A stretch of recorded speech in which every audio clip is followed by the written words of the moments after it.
ziyarət etdiyini və optimist sosial problemlərin həllinə yardım ictimai tədbirinin təşkilatçılığı ilə şəhid ailələri və müharibə iştirakçıları arasında sahibkarlıq mövzusunda təlimlərin keçirilməsidir. Burada əsas mövzu şəhid və müharibə iştirakçılarına biz təlimlərdə, bundan qabaq da bizim təlimlərimiz oldu. Əsas məqsəd məşğulluğun, sahibkarlığın mövzuda olan problemlər var, bunlarla əlaqədar mütəxəssislərlə, ekspertlərlə danışaraq bu mövzuda bir kişi yolu tutmaqdır. Bugün də 12 yıldır bizim Tovuz şəhidlərdir. Bunları bir anlıq sükutla yad etməyə xahiş edirəm sizə.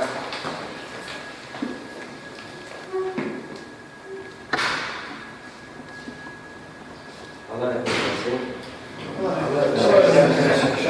Tarix yazan şəhidlərdir. Tariximizə atamızın, qoşulma həqiqətimizin, qalibiyyətimizin memarlarıydı şəhidlərimiz. Allah rəhmət eləsin. Tabii ben bu kadar siz isteyirsiniz kısa bir girişim. Tədbirin de istidir, istidir, inşallah da görüşürüz. Olur, geçim açtığınızdan sonra. Buyurun. Çok sağ olun.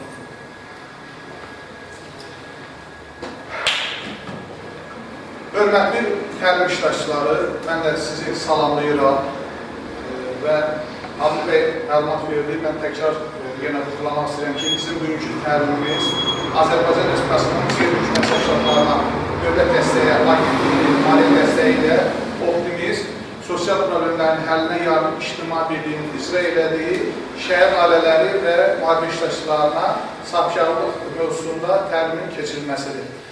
Məqsədimiz ondan ibarətdir ki, bu təlimləri keçməkdə sonda sizin aranızdan olan insanların özünün biznesini yaradılmasına dəstək olar. Təlimimiz 8 mövzudan ibarət olacaqdır və bu 8 mövzu sahibkarlıq anlayışından başlayaraq sonda sizin şəxsi ideyalarınızın, şəxsi biznes planlarınızı hazırlayıb sizə uyğun olan istiqamətlərdə öz biznesinizi yaradılmasına dəstək olmaqdır. Qısaca özüm barədə onu bildirim ki, mən Əliyev Tarih, ehtiyatda olan kapitanam, 44 günlük Vətən müharibəsinin iştirakçısıyam. Su qovşağının azad olunması və Vətən müharibəsi iştirakçısı medalına tərtib olmuşam. Buyurun, gəlin.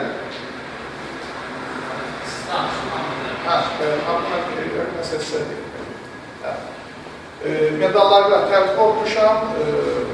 Uzun illərdir vətəndaş cəmiyyətinin fəal üzvlərindən biriyəm və təlimçi kimi də Adal Universitetində təlimçilər üçün təlim proqramına keçmişəm və hesab edirəm ki, bizim bugünkü təlimdə əldə etdiyim o biliklərdən daha faydalı, səmərəli istifadə olunmasına çalışacağım və bu 8 mövzunun yekununda sizlərin də sahibkarlıqla bağlı öz biznesinizi yaratmanız üçün faydalı bir təlim olacağı qənaətindəyim. İnşallah bizim indikatorlarımız da olacaqdır. Sizin bu təlimlərdən, bu dərslərdən əldə edədiyiniz bilikləri müəyyənləşdirmək üçün. Qısaca ilk təlimimiz olduğu üçün onu nəzərinizə çatdırım ki, bizim 8 mövzudan ibarət olan təlim kursumuzda aşağıdakı mövzulara, biz hər dərsimizi belə deyək də, bu mövzulara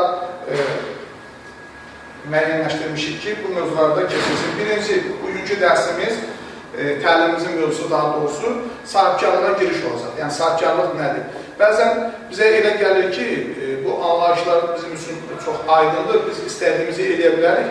Amma bu işlə məşğul olmaq istəyəndə görür ki, xeyr, burada bizim bilmədiyimiz və bildiklərimizdən fərqli olan ciddi vacib nüanslar var. Növbəti dərsimiz sabah üçün olacaqdır biznes ideyasının formalaşdırılması və qiymətləndirilməsi. Sonraki dərslər isə biznes planının hazırlanması, marketing və müştəri ilə iş, biznesin hüququ və vergi məsələləri, maliyyə savadlılığı və büdcə idarəçiliyi, dövlət dəstəyi və maliyyələşmə məsələləri və nəhayətdə sonuncu olacaqdır praktik məşğələlər və mentorluq. Mən çox istədim bir məsələni özümüz üçün aydınlaşdıraq, ondan sonra daha rahat müzakirələrimizi davam edək.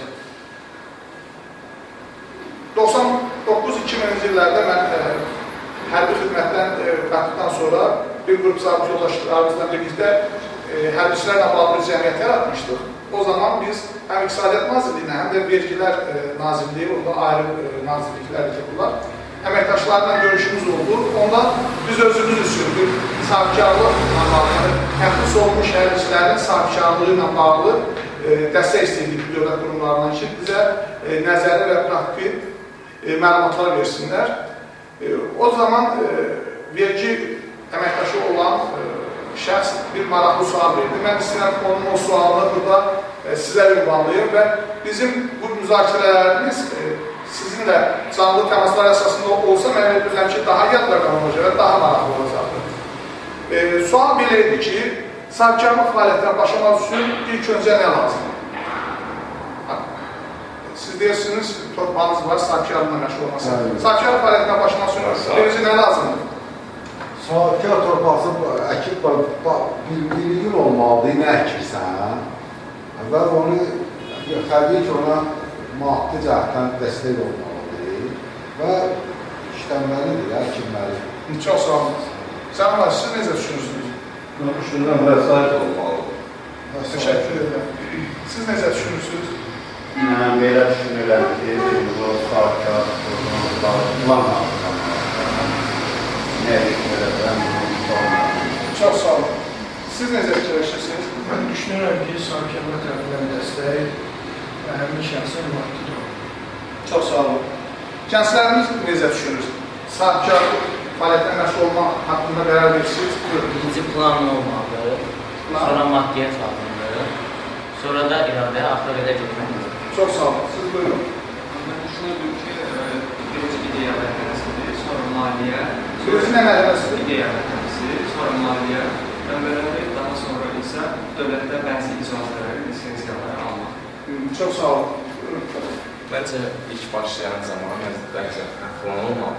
Daha sonra tərəfdaşlıqları olmalı. Çünki tərəfdaşlıqlar, məsələn, mənə gəlir ki, bir ideya özünü edirəmsə, həmin ətrafdan dəstək almalıyım. Yəni, özünü tək məsələn gedə bilmərəm. Məsələn, özünü tək geçsəm, əgər bir müddətdən sonra artıq keçəcək deməyə başlayır. Və digər tərəfdaşlarla bir yerdə biz əgər ki, işbirliyi eləsə, bu da ki, bizim böyüməyimizə səbəb olur. Yəni, sahibkarlığın böyüməsinə və irəliyə etməsinə. Təşəkkürlər, çox sağ olun.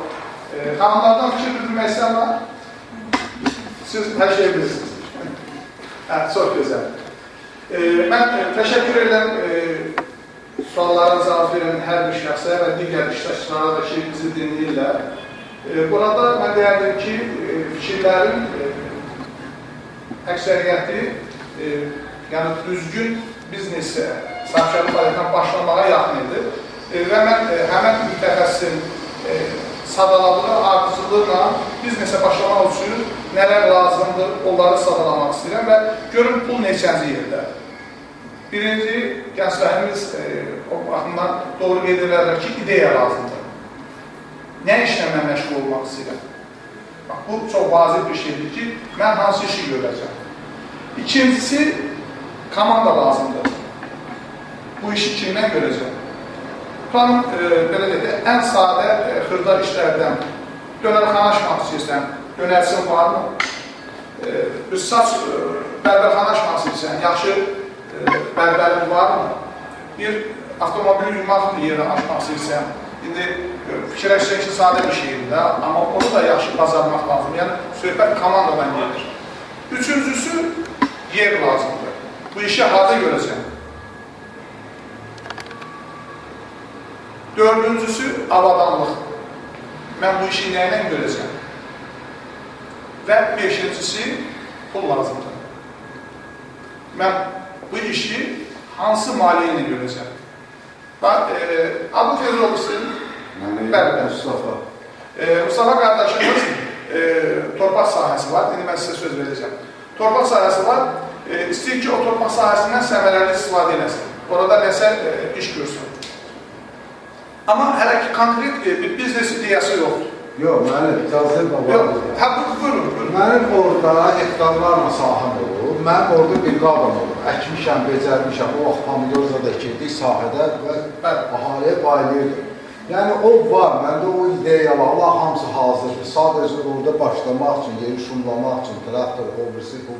Bu ideya məndə var. Yəni parnik salmışam, sonra sahədə əkmişəm, Yəni ki, heyvandarlıq saxlamışam. Bunlar hamısı məndə artıq necə deyər, az da, çox da olsa. Yəni sizin belə deyək də, kənd təsərrüfatı sahəsində təcrübəniz var. Var. Bu əslində yaxşı bir başlanğıclı uğurlu qələminiz ki, sizin torpaq sahənizə yanaşı, həm də o torpaqdan səmərəli istifadə etmək üçün təcrübəniz var.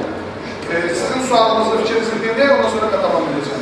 Siz bir yapmalı elə bir 5 dənə ən sonu pul sayıyorsunuz. Mən digərdəki mənziləni başlayın, yəni ki, birinci ide, ikinci pul olmalı. Çünki siz bəyəndiniz avadanlıqlar, digər ləvazimatlar. Bəlkə mənim məsələn torpaq sahibim və torpaq sahibim. Mənim məsələn torpaq sahibim yoxdur. Mən ideya qurmuşam, amma mənim üsulum olmalıdır ki, mən bunun üçün torpaq sahibimi ala bilim və yaxud da mən hansı obyekt aça bilim və yaxud da avadanlıqlarımı ala bilim. Çünki avadanlıqların da indiki hal-hazırda mani dəyərini hesabladığımız zaman elə də az deyil, yəni baxın hansı şeydir. Məsələn, mən avtoyuma taksi salonu açmaq istəyirəm. 50 qəpikli morqat deyək. Fikriniz aydın oldu. Mən indi istəyirəm sizi suallarla fikrinizin yanlışlığı üzərine gəlir. Yox, elə oturmayın. Diyalog edəyək. Siz nə biznes qurmaq istəyirsiniz? Məsələn, deyək. Bəli. Mən morqat açmaq istəyirəm. Bəli, gözəl. Morqat açmaq istəyirsiniz, yaxınlaşırsınız banka. Özünüzü təqdim edirsiniz, siz morqat açmaq istəyirsiniz. Sizə nə qədər pul lazımdır? Avadanlıqların qiymətləri. Məsələn, bir avataj bir ürün... Gözünüz hara qayıtdınız? Hara qayıtdınız? Dördüncüyə qayıtdınız. Pulu istəmədən əvvəl avadanlığınızı müəyyənləşdirirsiniz. Geriyə qayıtsın. Ona görə... Avadanlığına lazım olması yenə pul olması. Söhbət oradan gedir ki, indi biz bunu növbət dəstələrdə dəqiqləşdirik, biznes plan. O biznes planda məlum olacaq ki, sizin quracağınız biznesdə sizə neçə işçi lazım olacaqdır. Siz bu işi Bakı şəhərində tutalım ki, dönərxana açırsınız. Bakının mərkəzi ilə, Bakının uclarındakı dönərxana üçün icarə yerlərin qiyməti eynidir. Ona görə mən belə bir şey deyirəm. Məsələn, biz 5 dənə hissə sahibi. Onlar altını cəmləşdirib 2 dənə eləmək olmaz. Məsələn, birinci ide, ikinci. Çünki ideyanın içində hər şey var. İdeyanın içində mənim qurduğum biznes planı da var. Onun içində onu alacağım avadanlıqlar da var. Mənim torpaq sahəsi haradan götürəcəm, haradan nə alacağım. Yəni, hamısı onun içində, ideyanın içində. Digər hissədə də pul lazım. Bu, məncə 2 dənə hissə sahib olur. Bunu ümumləşdirmək olar. Sadəcə olaraq belə bir ifadə işləndir. Bunu hər kəs eşitmiş olar da yol xəritəsi. Yol xəritəsi nədir? Görüləcək iş barədə səndə təsəvvür yaranır. Bu ona görə 5 yerə bölünür ki, sən biləsən ki, bu işin, yəni qurduğun biznesin uğurlu alınması üçün sənə lazım olan vacib komponentlər nədir? Şimdi orada tutalım ki, avadanlığı da təsdiqatlaşdırmaq olar da. Əsas avadanlıqlar, cari avadanlıqlar, yerin özünün seçilməsindən bağlı, komandanın əsas işçi, texniki işçi, yəni bunu bölmək olar, alt bölmələri. Amma ümumilikdə bu, ümumləşdirilmiş variantda 5 yerə bölürlər. Önemli olan odur ki, bir şeyi unutmayaq, biz hər kəs individualdır. Yəni, biz psixologiyaya diqqət yetirsək, görərik ki, 4 tip insan xarakteri var. Qan qrupu 4 minus olmadan 8 qan qrupuna bölünür. Yəni, əlinin bacardığı, əlinin elədiyini bəli də eləyə bilər və bir aksiyona yox. Hər kəs fərqli olduğuna görə hər kəsin də fərqli uğur hekayəsi olur. Amma mənim sadaladıqlarım bu sayədə belə deyək də, özünü doldurmuş bir biznes planı, sahibkarlıq fəaliyyətinə başlanmaq üçün uğurlu bir test mi deyim, bir yol xəritəsini deyək ki, buradan yola çıxarsansa sən daha çox qazana bilərsən, nəyə ki, siz deyirsiniz ki, bunu 2 yerə qruplaşdıraq. Bu kimlər üçündür? 5 sadaladınız bəli. Kimlər üçün sadaladınız? Yeni başlayanlar üçün. Yeni başlayan həmən o detalları unuda bilər. Təsəvvürü olmaya bilər. Biz ona görə mövzunu onun üçün açırıq. Onun üçün daha əhatəli izahını veririk. Çox sağ olun. Yalnız bir söz deyim. Buyurun. Hər bir insanların bir məqsədi olmalı. Doğru. Məqsəd yolsuz insan heç nəyə qadir olamır. Razıyam sizinlə. Hər bir insanın hər hansı bir iş görürsə, bu işin dalında bir məqsəd olur. Kim olursa olsun, istəyir sadə vətəndaş olur, istəyir işçi olur, istəyir məmur, fərq edəmir. Yəni, bu gün sənin məqsədin varsa bir maşın almağa, onun məqsəd yönlü bir insan olsan, onu bir ildə almasan, 2 ildə alasın, 2 ildə almasan, 3 ildə, 5 ildə bunu əldə edəyərsən. Amma yoxsa elə məqsədin yoxdursa, mən bunu alacaq, bu əmələ gəlməyəm. Mən bugünkü gün, mən də çox işlər görürəm. Sadəcə olaraq mənim bir məqsədim olub işlər və heç pulum param olub. Bir dənə torpağım var idi, bir çomat idi. Ora kupça sartdım, qoydum, ancaq iş dəfə pul görürdüm. Dedilər ki, o batacaq. Yəni, mənim öz düşüncələrim var idi, məqsədim var idi. O batmayan nəzəri. Ona görə də başqa yerə yönəldi. O bancı bir müddətdə verəcək, o pul mənə qalacaqdı və yavaş-yavaş işin görürəm. Elə də oldu. Bancdan pul götürdüm, düzdür, biraz ziyaran etdim, etap, işimi düzəltdim. Bugünkü gündə min şükür, inkişaf edəlim. Yəni, məqsəd. Birinci növbədə insana məqsəd görür lazımdır ki, məqsədi, qabağa məqsəd qoydursa, o inkişaf edəyərsən. Ama yoxsa elə də halva deməklə ağır Çox doğru edirsiniz, amma sizin məqsəd dediyinizdə biz o beşlikdə ideya deyirik. Yəni, ideya kimi ortaya qoyulur niyyə, məqsəd və ondan sonra, indi görürsünüz, siz deyirsiniz ki, məqsədim var deyil, getdim bir torpağım var, onun üstündə bir kömat etdim, oranı bankaya kreditə qoydum və götürdüm, nəsə bir iş görürüz. Siz bu müddət ərzində bu işləri görə, bəlkə də onu bu üzrə sadalamamışsınız. Amma siz həm də görəcəyiniz o əsas iş ki var, onu kimlərlə görəcəyinizi müəyyənləşdirmişsiniz. İkinizə nəzərdə tutmuşsunuz ki, mən bu işi əli ilə görəcəyəm, bunun digər sahəsini Həsən gəlib kömək edəcəkdir və işi harada görəcəyinizi planlaşdırmışsınız ki, tam ki, belə deyək, Hüseyin ayağı ilə başı xeyli dərəcədə fərqlənir. Ayağı tam ki, şəhərin daha gür yerləri, başı gedişir şəhərin kənar hissəsinə. Bu parametrləri müəyyənləşdirmişsiniz. Avadanlığı birinci əl götürülmü, yoxsa ikinci əldən götürün, münasib olması üçün. Bax, bundan sonra siz hesablamışsınız ki, bu işləri görüb, operasyonu sizə bu qədər məsəf lazımdır, gelib o pul bankdan götürmüşsünüz. Çünki az pul götürmüş olsaydınız bankdan, sizin özünüzün digər maliyyə qaydağınız olmalısıydı. Bu iş alınmayacaqdır. Çünki vəsait çatışmamazlığı yaranmasıydı. Siz o pulu çox götürsəydiniz, bank pulu havaya verir ki, öz faizini alır da, artıq o götürülən artıq pulu ki, siz istifadə edəcəyinizə görə, o pul çevirəcəyiniz sizin gəlirinizə üzərindən əlavə bir yükə. Siz səmərəli, optimal bir həddə sizə lazım olan maliyyəni götürüb bu işə başlamışsınız. Yəni, mənə elə gəlir ki, bu hissədə bizim bir konsensusumuz, bir ortaq məqsədimiz olduğu ki, bəli, sahibkarlıq fəaliyyətinə başlamaqdan bəri ən azı biz bu 5 düsturu özümüz üçün müəyyənləşdirməliyik ki, nə işi görmək istəyirik, kimlə görmək istəyirik, harada görmək istəyirik, bunun üçün hansı avadanlıqlardan istifadə edəcəyik və bu sadalarlıqlarımız üçün bizə nə qədər pul ehtiyacdır. Bu pulu biz qohumuzdan da ala bilərik, faizsiz vəziyyətdə və hansısa əmlakımızı satıb özümüz sərmayə çevirə bilərik, sizin elədiyiniz variantda və banklardan kredit üçün müraciət edə bilərik. Ümumiyyətlə, sahibkarlıq fəaliyyəti iqtisadi fəaliyyətdir və iqtisadiyyatın da 4 sahəsi var. Bunlar sənayedir, kənd təsərrüfatıdır, ticarətdir və xidmətdir. Yəni, hər bir sahibkar həm də bu məsələləri müəyyənləşdirməlidir. Bizim qardaş deyir, mənim kənd təsərrüfatı sahəsində təcrübəm var, torpağım var və çox böyük ehtimal ki, adınız Mustafa dedi. Mustafa qardaşımız çox böyük ehtimal ki, sahibkarlar payını iş edəcəksə, ki, inşallah el olar, onun fəaliyyəti daha çox kənd təsərrüfatı olacaq. Torpaqla əlaqədar olacaqdır. Torpağın üzərindən iş qurmaq olacaq. Amma digər sahələr də var ki, biz qeyd elədik. Xüsusən də kiçik və orta sahibkarlar üçün sənaye fəaliyyəti bir o qədər də uyğun deyil. Çünki sənayeni daha böyük korporasiyalar, böyük şirkətlər məşğul edir. Çünki bu fəaliyyət sahəsi üçün daha böyük investisiya tələb olunur.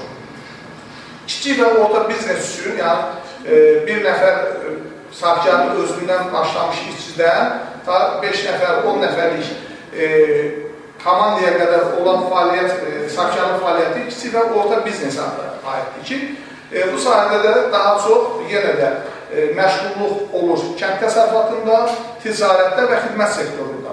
Bax, indi görürsünüz, gənclər daha çox buna təsadüf edir. Şəhərdə velosipedlə də, motosikletlərlə də yemək daşıma xidməti, kuryer xidməti. Yəni, qruplar geniş komandanı böldürürlər və taksi xidməti, boltu olsun, başqası olsun. Yəni, demək istədiyim odur ki, bugün sahibkarlıqla məşğul olmaq istəyiriksə, biz həm də sahibkarlığın növünü müəyyənləşdirməliyik. Hansı növ sahibkarlıqla məşğul olacaq? Bunlar çox vacib məsələlərdir. Və sahibkarlıq bir də hüquqi şəxs yaratmadan da məşğul olmaq olur.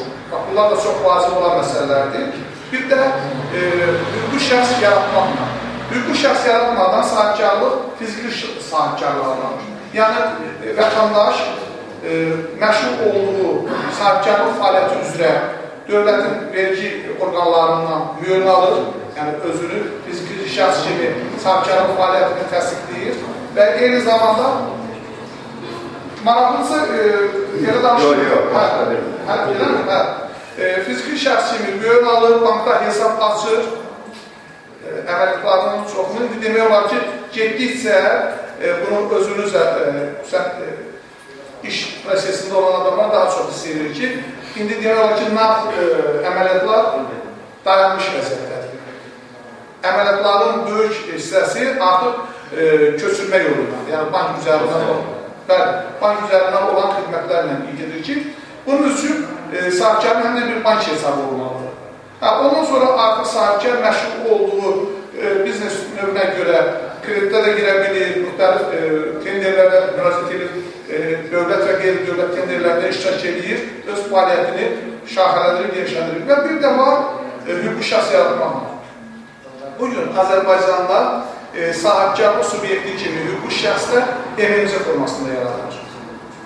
MMC formasında yaradılır. Bu, bir təsisçidən də yaradıla bilir, bir neçə təsisçilə də yaradılması, yəni bu artıq şərikli biznes gedir ki, iki və ya daha çox şəxs birlikdə istənilən bir sahə ilə bağlı bir biznes subyekti yaradırlar və başlayırlar o istiqamətdə fəaliyyət göstərməyə. Biz bununla bağlı konkret nümunələri mən istəyirəm ki, misal kimi danışaq ki, bunlar daha çox, belə deyək də, bizə aydın təsəvvürlər yaradır. Praktik misallar bu sahədə daha yadda qalan olur. Bax, mən özüm bir MMC sahibiyəm, yəni bir fəaliyyətimiz var. Bizim fəaliyyətimiz daha çox xidmət sektorudur. Belə təqdimat tədbirlərinin təşkil edilməsindən tutmuş, SMM xidmətinə qədər. PR kampaniyaların aparılması. Və biz bəlli bir auditoriya ilə işləyirik. Birdən-birə çox geniş formada, xüsusən kiçik və orta sahibkarlar subyektinin birdən-birə geniş auditoriya üçün fəaliyyətə başlaması və bugün banklardan kredit götürmək daha əlçatandır. Xüsusən istəyirəm ki, bu məqamlara xüsusi diqqət edir. Bankı evimiz var, yeni bir biznesə başlayırıq, biraz da, necə deyirlər, ilkin qeydiyyatdan keçmədən. Bugün Azərbaycanda biznes subyektinin yaradılması son dərəcə sadələşdirilmişdir. Bir pəncərə sistemindən əvvəllər aslan imza inandı, indi SİMA deyilən bir tətbiq proqramda var ki, o tətbiq proqramını pul olaraq telefonunuza yürüyorsunuz, onun üzərindən keçid edirsiniz Vergilər Nazirliyinin saytına, ya qeyd elədiyim kimi hüquqi şəxs yaratmadan sahibkarlıq fəaliyyəti növü seçirsiniz onlayn qaydada, ya da ki, bir saat fərqi var, əgər bir nəfərin təsdiqinə yaradılırsa, orada da tanınıyordur. 2 və daha çox olanda, orada müəyyən müqavilət prosedurlar var ki, onlar imzalanmalı, o biraz çox vaxt aparılır. Müəssisəni yarattınız, vergi şəhadətnaməsi deyilir. Vergilər Nazirliyindən bunu aldıqdan sonra onu istədiyiniz bir banka yönləndirirsiniz. Bankda bank hesabınızı da açdınız. İstəyir fiziki şəxs olun, istəyir hüquqi şəxs olun. Siz mühürünüzü aldıqdan sonra böyük və şəxsiyyət vəsiqənizlə, əgər hüquqi şəxsdirsə, orada hüquqi şəxsin reyestr sənədi ilə birlikdə möhür ştamplardan istənilən bir müəssisəyə yaxınlaşırsınız, oradan da möhürünüzü aldınız, siz artıq hüquqi baxımından sahibkarlıq fəaliyyətini tamamlamış sayılırsınız. Bundan sonra neyiniz? Pul lazımdır və özünüzün, belə deyək, nəqd pul vəsaitiniz yoxdur. Kredi kimi kredi götürmək üçün müraciət edirsiniz banklara, sizin artıq fəaliyyətiniz yoxdur, yeni başlayır. Bank hökmən sizdən zəmanət istəyir, girov zəmanəti.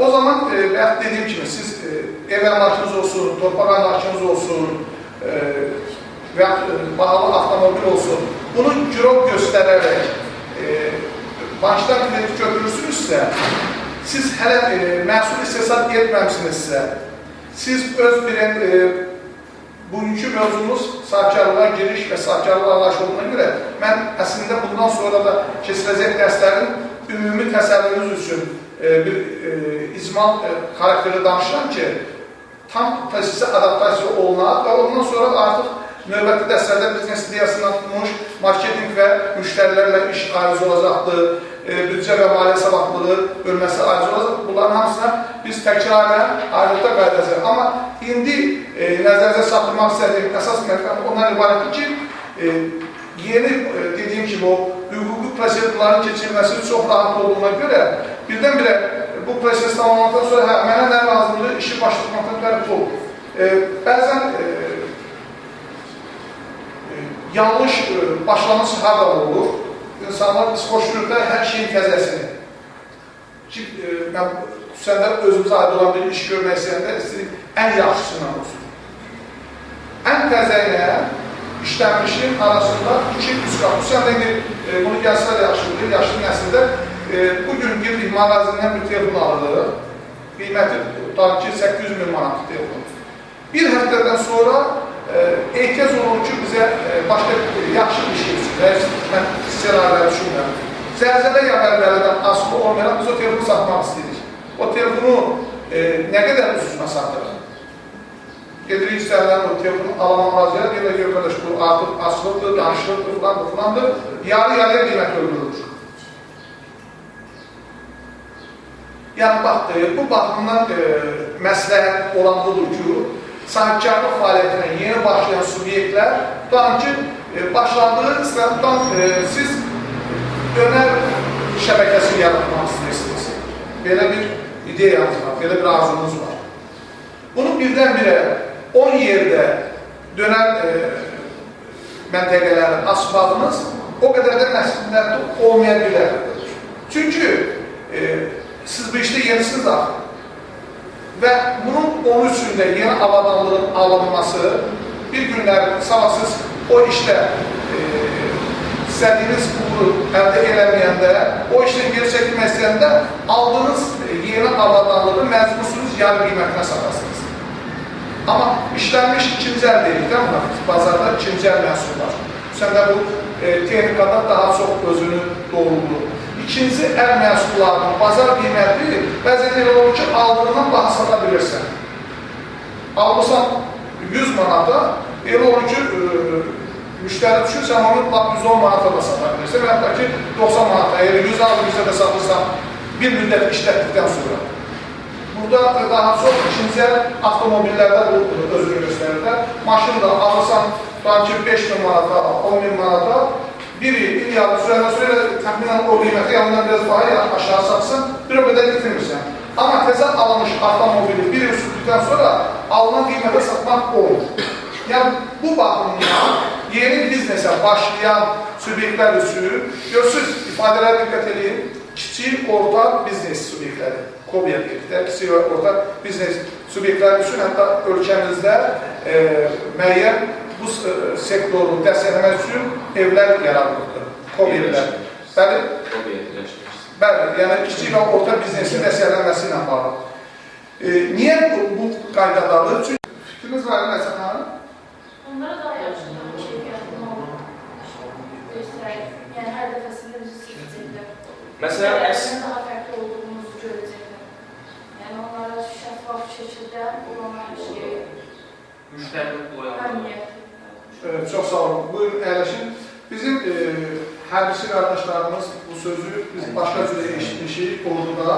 Belə bir deyim var, günlərdə hələ o deyim qalır. Komandir həmişə haqlıdır. Bir şey olanda deyir ki, komandir həmişə haqlıdır. Və bugün bu tezis biznes sektorunda daha populyarlaşır. Müştəri hər zaman haqlıdır. Bu nə deməkdir? Müştəri ilə ünsiyyətdə güləriz olmaq.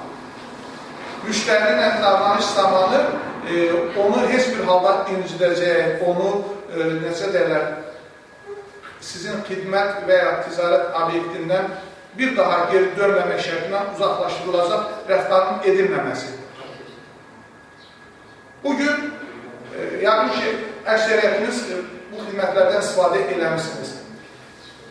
Asan xidmətə gelirsiniz, asan xidmətdə onlarla dövlət qurumunun belə deyək də, sektorlarla, çox sağ olun.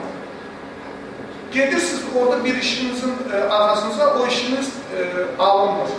Amma oradakı personal sizə elə gülərmiş xidmət göstərir ki, siz oradan çıxanda, qapıdakı soru götürən şəxsə sual verəndə ki, hansı xidmətə gəlmişsiniz falan, alındı, alınmadı xidmətlər arası, deyirsiniz, bəli.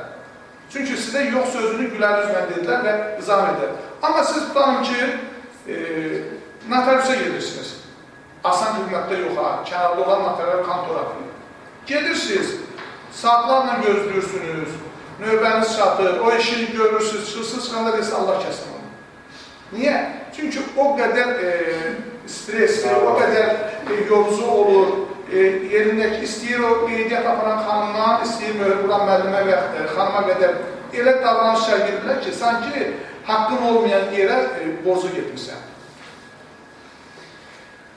Bax, müştəri məmnunluğu, müştəriləri hər zaman gülərüz, sənin şəxsi problemin, iş yoldaşına, ya müdiriyyətlə aranda yaşanan vəziyyət heç bir halda sənin müştərinlə ünsiyyətinə sirayət etməməlidir. Etməməlidir ki, o bu xidmətdən hər zaman razı qalmış olsun. Bakıda çoxlarınız təsadüf eləmişsiniz Türk apteklərinə. Biraz da qiymətləri bahalı olsa da, amma yaxınlaşıcı gözü ki, bir vaza qoyubdur, xırda konfetlər var. Yəni bu nədir?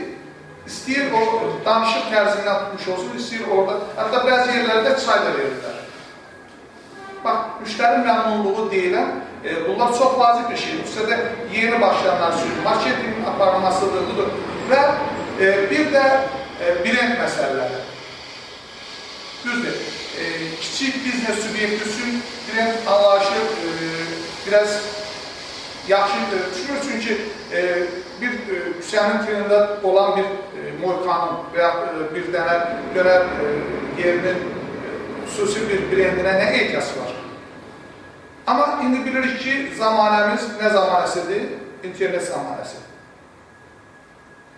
İndi internet üzərindən həmən o brendlər bugün bir dənə olan vahidin sabah şəbəkələşməsini gətirib çıxaracaq qədər sizin üçün yaxşı uyum saxlayır.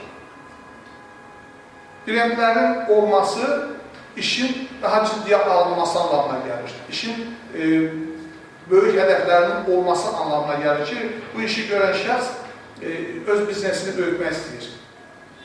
Öz işini inkişaf etdirmək istəyir. Bəli. Və sosial şəbəkələrlə də işin qurulması, işin təşkil edilməsi olduqca, mən deyərdim ki, bugün üçün çox zərurətdir. Söhbət ondan getmir ki, siz eyni zamanda yüzlərlə müştəriyə qulluq edə bilməzsiniz. Bu başa düşüləndir. Amma sizin bir sosial şəbəkə hesabınızın olması, tutanım ki, bir moyka üzərindən çox danışıq deyəm, onu deyirəm.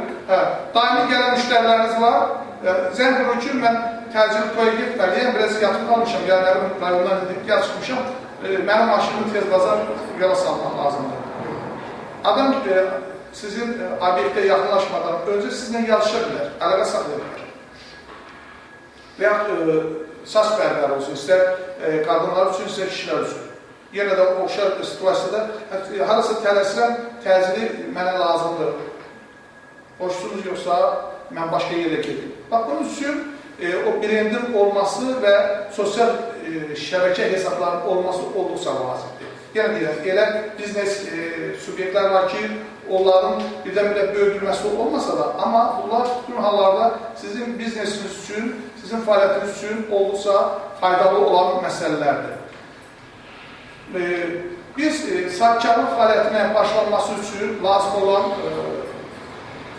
əsas elementlərlə toxunulur. Yəni, bizə nələr lazımdır, hardan başlayırıq, necə bir sahibkarlıq subyekti qurmaq istəyirik. Bunun üçün bazarı hökmən araşdırılır və müştəri məmnunluğu məsələsini xüsusilə diqqətdə saxlamalıyıq. Bunlar olduqca vacib məsələlər.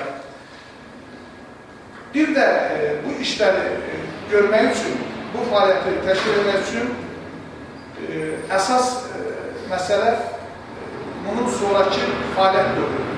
Tabii ki, bəzən biz bilmirik, fəaliyyətə başlamışıq, görərxana və bərbərxana, yenə də mən danışıram daha çox biz bir şəxs üzərindən sahibkarlıqla məşğul olan və xırda sahibkarlıq yeni başlayanlardan. 3 aydan sonra görürük ki, vergi bizi axtarır. Nədir? Fəaliyyətə başlamışsan, hesabatını verirsən. Hə, indi Mustafa qardaşımız fermer təsərrüfatı qurmaq istəyir. Bu adam, belə deyək də, torpaqla, ya heyvandarlıqla məşğul olmaq istəyir. Vergi işi olmamalıdır. Amma bununla belə vergidən kənarda qalmaq, sabah onun üçün gözlənməyən ciddi problemə gəlir və getdikcə də buna Allah görsə biz sırf həmən təlimimizdə daha detallı, daha geniş formada toplanacaq.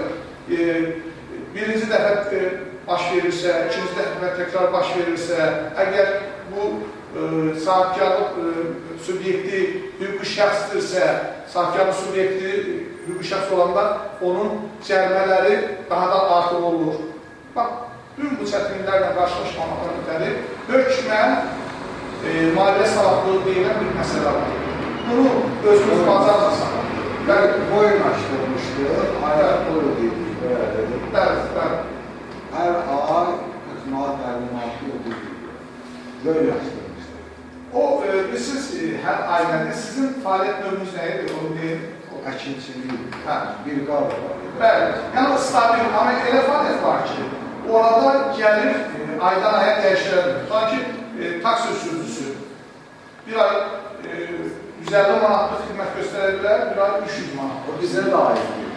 Sən yetişdirdiyin məhsulu bir manata da sata bilərsən, 30 köpəyə də sata bilərsən. Amma indi hər ay məhsul yetişmir də, məhsul ildə bir dəfə, sezon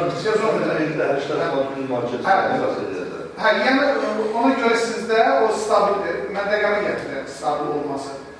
Amma o dəyişir. Ona görə də hökmən sizin bu işlər, yəni sahibkarlıq fəaliyyətinə başladığınız andan bir nəfər savadlı mühasib xidməti məşğul olan bir ya rəsmi müqavilə bağlamalısınız. Bəli, buxateriyadır. Bizim ənənəvi olaraq Rusiyadan götürmüş buxateriyadır, amma o mühasibatlı tutmuşdur. Bəli. Yəni, bu olmalıdır ki, siz vaxtında dün vergi və SMT ödənişlərinizi edəsiniz ki, onun üzərindən sizə qarşı cərimələr, sanksiyalar törədilməsi. Və bir də bəzi fəaliyyət növləri var, düzdür, qeydiyyatdan keçəndə vergi orqanları bu barədə sizə xəbərdar edir, lisenziyalı fəaliyyət növləri. Lisenziyalı fəaliyyət növündən lisenziyasız məşğul olursansa, onun cəriməsi daha ağır. Xüsusən də ikinci sektoruna aiddir bu. Nə var ki, bir daşı üstünə qoymaq, silah qurmaq, aboy qurmaq, nə eləmək, bu ikinci sektorundan bağlı lisenziya olmayanda 5.000-dən 10.000 manata qədər cəriməsi var. Yəni, ona görə də sahibkarlıq fəaliyyətinə başlanıldığı andan, yəni münasibətlər ki, artıq rəsmiləşir, istəyir fiziki şəxs kimi olsun, istəyir hüquqi şəxs kimi ümumi alınır, o andan hökmən sizin yanınızda bir nəfər maliyyə işlərini bilən mütəxəssis olmalıdır. Xüsusən kiçik sahibkar fiziki şəxs onu özünə işçi kimi götürməsi belə deyək də, onun üçün böyükdür. Amma bugün ölkəmizdə mən deyirəm, onlarla mühasibatlı xidməti verən şirkətlər var, elektrikli şəxsli mühasibdir, özünə böyünlaşdırıbdır və yeri gəlmişkən, mən bəxtə edimi, Brilliant və sosial şəbəkə hesabları. Bir mühasibi sosial şəbəkə hesabı olarsa, o eyni zamanda onlarla yox, yüzlərlə də yeri gəlsə, ayrı-ayrı sahibkarlıq subyektinə mühasibatlı xidmətini verə bilir. O klientlər bunun üçün lazımdır. Təhsil modifikat üçün, dönərxana üçün o keçərli olmaya bilər. Amma indi fəaliyyətlərinin çoxu. Əlində biz növbəti mövzularda ona da toxunacağıq. Onlayn ticarətlər, onlayn bizneslər. Bugün dünyanın ən varlı şəxsi kimdir? Yox, Elon Musk'dan sonra ən böyük şəbəkə. Amazon. Eşitmişsizdə? Amazon şəbəkəsi. Express, AliExpress, bəli. Yəni, bu biznes sektorunda siz vəziyyətə diqqət edin. Xüsusən gənclərimiz ingilis səsi olarsa, biraz da IT texnologiyasından sərbəst istifadə edə bilərsə, deməli, orada xidmətlər var, fəaliyyət dövləri. Avstraliyada olan alıcıya Kanadada olan məhsulu üçüncü şəxs satır. Yəni, onun məhsulunu digər alıcıya satır. Yəni, bu, belə deyək, bizim adət elədiyimiz, bizim indiyə qədər eşitdiyimiz, bildiyimiz o mənfi mənada istifadə olunan fəaliyyət növü deyil. Bu, sırf sahibkarlığın bir növüdür. Onlayn biznesin bir növüdür, bir sahəsidir. Yəni, biz bu mövzularda da toxunacağıq. Nəsə demək istəyirsə, buyurun. Əlimiz belə tərəfdə demək istəyirsiniz. Amma hökmən və hökmən sahibkarlıq fəaliyyətinin başlandığı andan hər bir sahibkarlıq subyektinin maliyyə savadlığı üçün bir mühasibat xidmətinə ehtiyacı var. Və yaxşı olar ki, adətən bu mühasibatlı xidmətini elədir ki, orada həm də hüquqi məsləhətlər verilir. İndi bizim Mustafa qardaşımız deyir ki, mən bu işi görmək istəyirəm. Bu adam zəhmətkeş adamdır, torpağı var, bir də iş görmək. Amma onun mövcud torpağının üzərində kənd təsərrüfatı ilə bağlı olmuş olsa, hansı biznes plan daha uğurlu alınar? O artıq, belə deyək də, Mustafa qardaşımızın özünün verəcəyi ən doğru qərar olmaya da bilər. Bunun üçün də hökmən bir kalsan bir xidməti ilə tanıdığı, bildiyi bir iqtisadçı ilə bir fikir mübadiləsi eləməsi daha faydalı olar ki, mənim biraz torpaq sahəm var, mən istəyirəm buradan bir kənd təsərrüfatı yönümlü iş qurum. Ətli heyvanlarla məşğul olsam yaxşı olar, südlü heyvanlarla məşğul olsam yaxşı olar, parnik eləsəm yaxşı olar, meyvəçilik eləsəm yaxşı olar. Bu torpaqdan mən necə səmərəli istifadə edə bilərəm? Bizim tarixdə hər kəs birində bir Bəhlul Danəndə deyilən, hamıdan nəsə bir sözü var? Bəhlul Danəndə deyilən bir həm yarım tarixi şəxsət, həm də haqqında kifayət qədər rəvayətlər dolaşan bir insan oldu.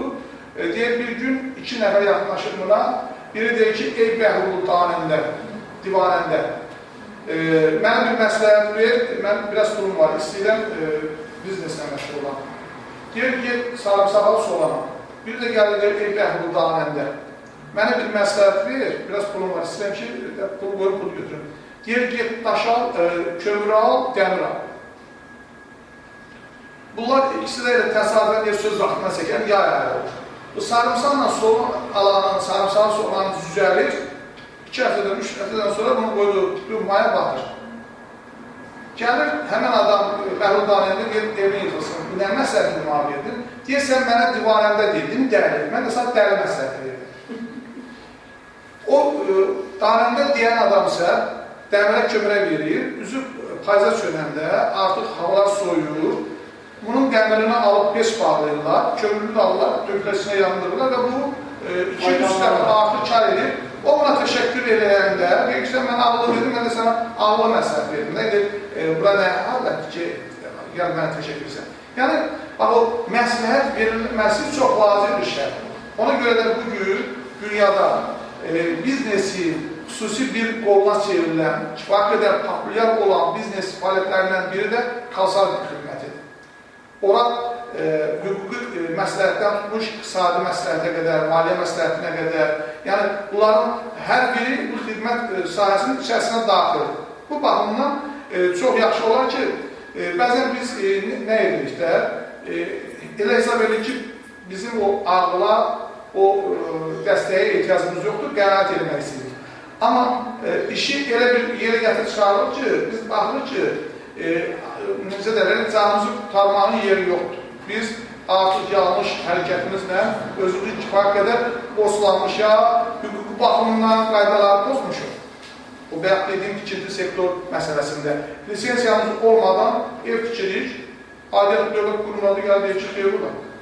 Sənin bu sahədə fəaliyyət göstərmək lisenziyan yoxdur.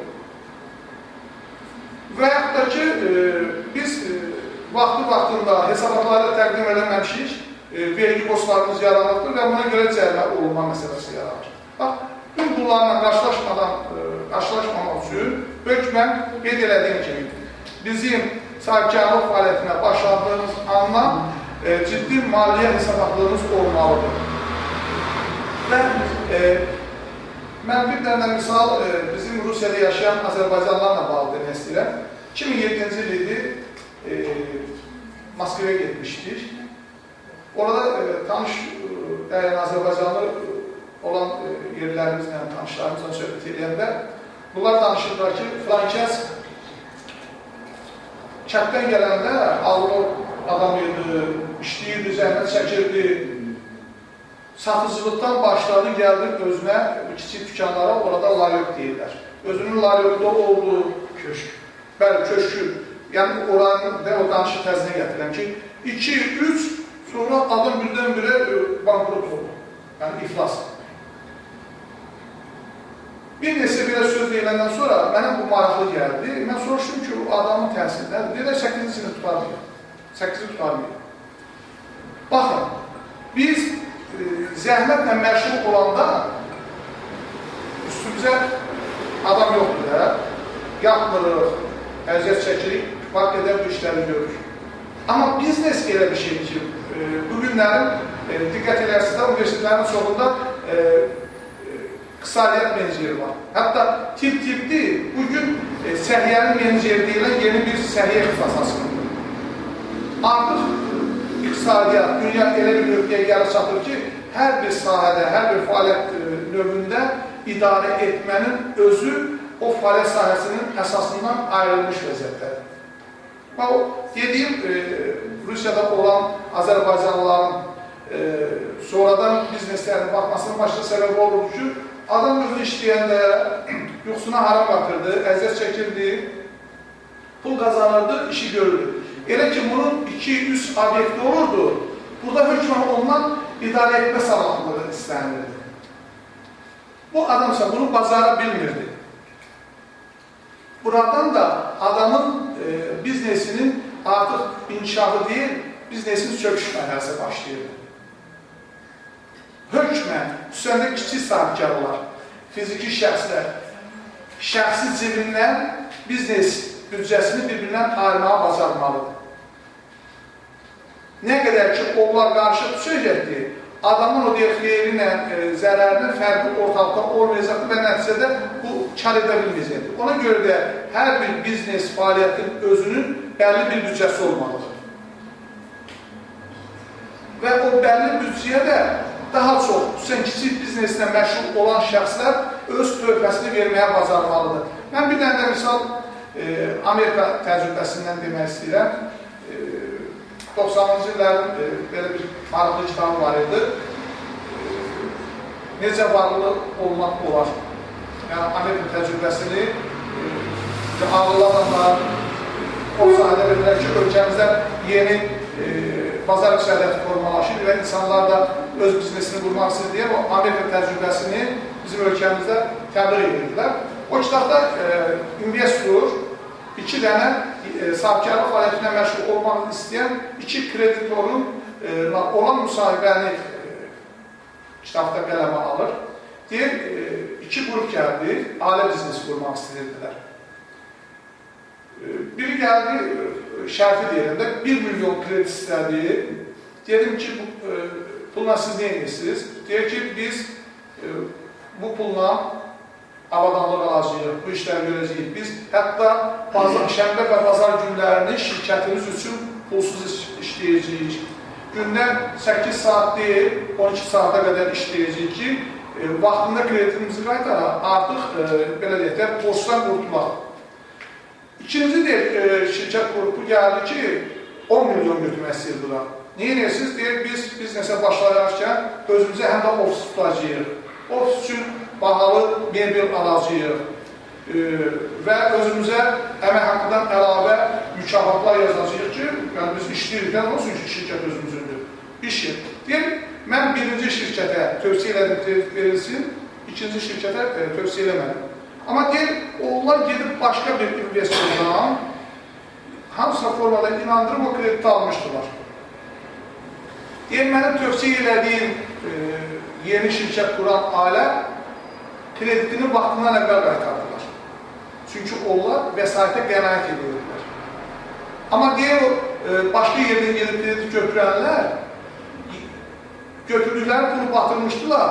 İndi onların müflüs vəziyyətdir də pulu qaytarmaya imkanları yox idi. Şirkət məcbur olmuşdur ki, həmən investisiya fondu onlara yeni kredit versin ki, heç olmasa kreditin müddətini uzatmaqla bunlar borcun yerinə təsin, amma deyir, yenə də mümkünsüzdür. Çünki onların biznes planı dəyişilməmişdir. Onlar yenə də öz istirahətlərindən qalmırdı, onlar yenə də özlərinin o bahalı həyatını davam etdirmək istəyirdi. Yəni, bax, bu baxımından kiçik biznesinə məşğul olan şəxslərdən bu kimi məqamlara xüsusi diqqət yetirilməsi vacibdir. Buyurun. Ümumiyyətlə, kənd təsərrüfatında işləyirsə, əgər oranın süfurlarını da bilmək lazımdır. Torpağın altında burada hansı bitki yetişər, hansı bitki daha çox verir, onu da bilmək lazımdır orada yetişir. Çox doğru gedirsin, yenə deyəndə bu artıq alt detallardır. Bəlkə də bizim növbəti təlimlərimizdə biz sizə belə bir mövzu da verəcəyik ki, siz bugün öz biznesinizi qurmaq istəyirsiniz, onu əsaslandırın ki, niyə bu işlə məşğul olmaq istəyirsiniz? O barədə siz bu mövzuya sizin qurmaq istədiyiniz biznes kənd təsərrüfatına bağlı olsa, bu sualları orada sizə yönləndirirəm. Sizin oradan izahını istəyir. Siz nəsə deyirsiniz? Mən deyirəm, adama 1 milyon ver, bir neçə ildən sonra 5 milyon edirlər. Bəzilər 1 milyon ver, 5 gündən sonra deyəcək yoxdur. Bu, Amerikanın Kaliforniya ştatında mən çoxdan bir sosial şəbəkədə baxdım ki, jurnaldaydı səhvəqəmlər çoxdur ki, bir cavan olan, bu uşaqlar çox maraqlanır, gələcəkləri var. Deyir ki, bir moykada işləyirmiş, baxır ki, moykanın gəldiyi yaxşıdır. Bu deməli, inkişaf edəmə ağlı işləyir, baş işləyir, sabahsız qalanında, amma baş işləyir, svəndiyə çıxır. Svəndiyə çıxır. Nəysə, deyir, məsələn, moykanın işləyir, sonra gedir, bir dənə arayanda götürür, ikisini götürür, adam boyu işlədir. Deyir, başlayır, sonra pulunu bir almağa. Həmən o ştatda deyir, 200-dən çox onun o dəqiqə moykası var, böyük bir iş adamı şirkəti, pulu parası. Həndə bunu, mən onu elə o sosial şəbəkədə oxudum, mən indi başqa sahədə, yəni, mən o yolunu çox getdim. Düzdür, onun kimi gedəməm, amma ağzımdan dolanışığımız var. İndi məsələ budur ki, hər bir işin bir ideyası var, özlə mükəmməl. Ustafazan, 10 hektar torpağı orada satılır, boş, böyle yonca elə bunu satsa, 5 manat 10 manatdır, yonca elə, yoncan deyil yəni, səsən. Yox, çox doğru deyil. Su yox, su. Əslində, bu cürə qarşılıq diyalog praktik hekayələrdən daha da maraqlı olur və yeni başlayanlar üçün, başlamaq istəyənlər üçün biraz da motivasiya və cəsarət gəlir. Mən sözümüzdə burada iki məsələni nəzərə çatmaq istəyirəm. Biri o yolculuk məsələsindən bağlı, bir də Amerikanlığın Azərbaycanı. İndi adını çəkmək istəmirəm.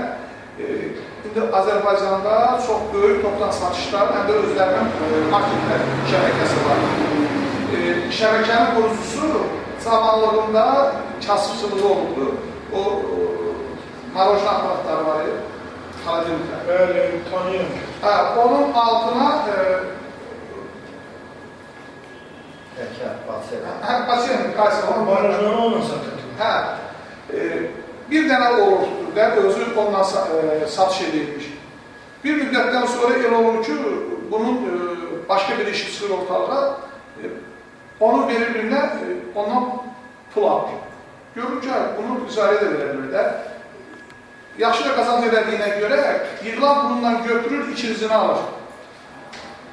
O ikisindən gələn bununla bir müddətdən sonra üçüncüsünü alır və bu müqamdan adam indi Azərbaycanda bir toptan satışın, necə deyirlər, qurucusudur, sahibkarıdır və özündə marketing şəbəkəsi var. Gecələr kasıb balaları araba daşıyır. Şəxsən tanıdığım bir uşaq, orada elə özü araba daşıya, yırdığı pulla ikinci, üçüncü arabanı alıb vermişdi başqalarına, onun arendasından sağlık qismət olsun, özünə qəşəng şərait qurub, orada artıq araba biznesinə məşğul. O bazar bağlamına qədər. Biz keçən bir layihəmiz vardı, kənd turizminin inkişafı ilə bağlı bu layihə. Layihəmizi biz Navranda, Qəçrişdə, yəni Xaçmaz, Quba, Qusa, bir də Qızıda həqiqicilik. Qızıda Altaraşda, Qusada da Urfaq gəldi var, bu kəndlərdə. Deməli, insanlar nədən danışır? Çox maraqlı bir şey. Bakıdan, rayona gedən turistlər, hardan gedir daxil turistlərimiz? Bakı şəhərinə. Bizim hamımızda vərdiş eləmişik ki, burada bir tədbir keçə-keçə hər kəs telefonuna baxır, görür, nə gəldi mənə, nə gəlmədi. İnternet lazımdır. Vətəndaş çox əsəbi tonda deyir ki, adam gəlir, kondisionerdən qabaq deyir ki, internetin var. Yəni bizim hələ kəndimizə müasir turistin ehtiyacları, tələblərlə ola bilər, gedib çıxır. Deyirik ki, bax siz qarşılayırsınız da, özdə bizim xahişimiz belə olmuş ki, bələdiyyə və icradan ki, o kənd sakinləri ki, evinə turist qəbul edir, qoy bizlə görüşək, onlar gəlsin ki, biz onlar üçün dünya kənd turizminin uğurlu tərəflərindən danışaq, bunlar ondan faydalansın. Yəni, başqa heyətdən də olan var, yəni turist qəbul edir, amma yerə alələr də var, onlarla danışımıza deyir ki, bax, bir dənəsi olub, ağırlı adam, mən bunu Mustafa qardaşımıza gətirirəm, adam Qəçrişdə özlə, torpaq sahəsində, hərcanı torpağında, başından olan bir sahibkarla danışır, 6 dənə kateş deyir. Və başından gələn turisti artıq onu belə deyək, artıq 22-ci mərhələsində qalır. Həyatında girmiş, müasir, bir meyhanxana tipli, dediyiniz o kateşdə bir yedir, qalır, hər şey evin içində və çıxır da, həyatdan sonra çıxır, daha çəmən meşəyə olaq istirahətini edir. Amma qiymət, təbii ki, otel qiymətindən qat-qat ucuzdur. Vətəndaşa da xeyirli, sahibkara da. Biz bunu orada təklif edəndəki digərlərindən ki, bax, belə yerlidir, xarşı təcrübə görürük. Yerli bunu təcrübə var və siz həyətinizdə belə tikintini istəmirsiniz, fikirləsə şərik olasınız, kredit götürə bilərsiniz. Qeyrimizə kredit verirlər. Deyək, axı sən sahibkar kimi fəaliyyət göstərir, sən deyirsən ki, mən oradan nə qazanıram ki, onu da vergisini verir. Bizim bu sahib gerçəkdən bir mariflənliyə ehtiyacımız var. Bəzən özümüz, belə deyək, özümüzü maliyyə alətlərinə, kişinin qarşısına bağlayırıq. Çox uğurlu fəaliyyət var. Tutam ki, belə deyək, bir qəsəd. Vergisi olmadan, böyrü olmadan, yaxşı hət kəsir, satır, yaxşı gəliri var, amma vergidən deyil, yəni obyekt böyünsüz fəaliyyət göstərir. Adam gedir, tutarım ki, kreditdə pul istəyir, ona deyirlər ki, sənin heç bir gəliri yoxdur. Adam hər gün pul götürür, amma rəsmi gəlir göstərə bilir deyə kredit götürə bilir. Deyirsən, bunu niyə eləmirsən? O bir manat deyilən söhbətə görə o bir manat ödəmir. Hansı ki, bu adam böyünü olsa, gəlirinin dövriyyəsini göstərsə, həm burada da düz deyil, deyən bilərik ki, pensiyalar nədir ki, ona görə də bəzən də adam 60 yaşından yukarı yaşamır ki, desən ki, belə. Bu adam vaxtında sahibkarlıqla məşğul olsa, o vergisini verməyinə, həm özünə bir iş yer yaratmış olur. Sabah pensiyon fonduna fond verirdi. Həm də işini böyütmək istəyəndə, ona kredit lazım olanda artıq banklar onun dövrəsini gördüyünə görə ona çox rahatlıqla kredit etmək. Ali məlumatı məlumatı olur. Konusu genişli. İstediği hem vaxtın əlaqədə, həm institutun mövzularımız var gələcəkdə və maraqlı mütəxəssislər iştirak edəcək, ekspertlər iştirak edəcək. Sadəcə təklif edirəm. İnşallah. Teşekkür ederim. İnşallah bu növbəti dərslər çox maraqlı gedəcək. Yəni, müvafiq ekspertlər, vergi üzrə mütəxəssislər, məşğulluq sahəsindən deyil. Digər dövlət strukturlarında qonaqlarımız olacaq. İnşallah bu mövzularda davamlı olaraq iştirakınızı vaxt gəldiyiniz üçün bilirlər. Gələn görüşlərdə də inşallah iştirak edəcək. Yəni sabahki mövzumuz sıfır biznes ideyası ilə bağlı olacaq. Çox sağ olun. Sağ olun. Burada bir şəkil çəkdirək. Gəl bir şəkil.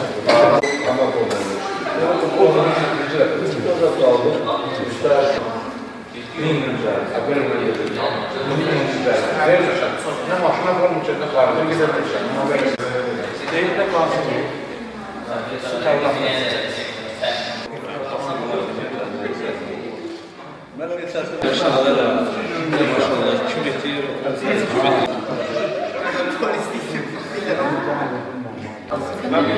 Dedim ben de yaparım. Siz kimlere